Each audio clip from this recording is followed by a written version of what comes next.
The Pentagon Papers were a 7,000-page top-secret study with 47 volumes of U.S. decision-making in Vietnam from 1945 to 1968.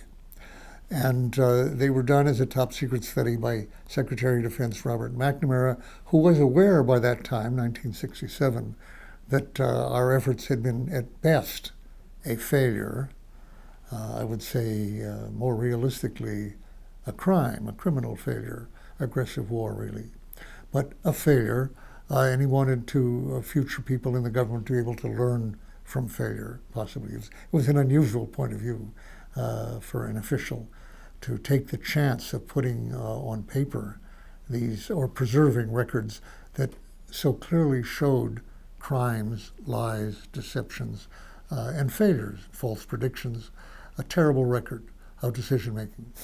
I was party to making that study because I'd been in Vietnam for 2 years as a State Department official, and before that I'd worked under McNamara on the escalation of the war in Vietnam, something that I didn't believe in, like my boss, my immediate boss, Assistant Secretary boss, and many other people in the Pentagon, but we did what we were told by our job, what our jobs consisted of, and did our best on that.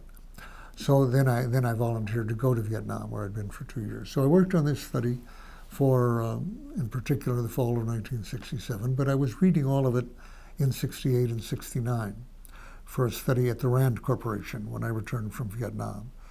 And when I realized from friends who were in the Nixon administration now, for which I worked as a consultant at the beginning of 1969, the end of 68 and the beginning of 69, I became aware that the pattern was being extended, the pattern of lying and escalation that had prevailed, as the study showed, for 4 previous presidents, Truman, Eisenhower, Kennedy, and Johnson, was being perpetuated by Nixon. The war was going to go on, it was going to get larger, and the public was being deceived about it. And I didn't have, unfortunately, documents that would show what Nixon was doing.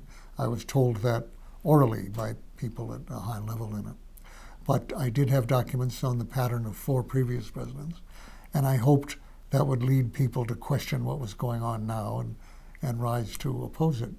Actually, it was very hard to convince them when I released that finally through the New York Times, and when that was enjoined by 18 actually other newspapers, the Washington Post and 17 others. So there were 4 injunctions, and I was indicted eventually for a possible 115-year sentence for revealing these secrets. But as I was about to say, when they did get revealed, it caused a lot of public attention and interest and rejection of the war, the past war. But it wasn't possible to convince people without documents that Nixon was doing much the same. And the war did go on. It so happened Nixon was so worried that I had documents on his administration and his nuclear threats that he took criminal actions to shut me up after I was on trial, or while I was on trial. And when those actions got exposed, very unexpectedly, unforeseeably, he took further actions to obstruct justice and keep the secrets.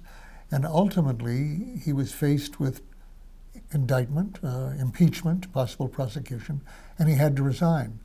That made the war endable because he had no intention of ending it. He was going to renew the bombing after 1973, and I think it would have remained as a war, an air war, through his presidency, through 1976 and into 77. What it took to prevent that was to get him out of office, something I didn't have in mind when I set out, and which I couldn't have done by releasing the Pentagon Papers by any means. But really many dozens of people had to act out of the ordinary, take risks of their careers to expose these crimes as they evolved, which in the end brought him out of office for the first time in American history, actually. It was unpredictable. It was almost miraculous that war ended in 1975, thanks to Nixon's being out of office in 1974. No one foresaw that any more than they could foresee the downfall of the Berlin Wall years before it happened, or Nelson Mandela becoming president without a violent revolution.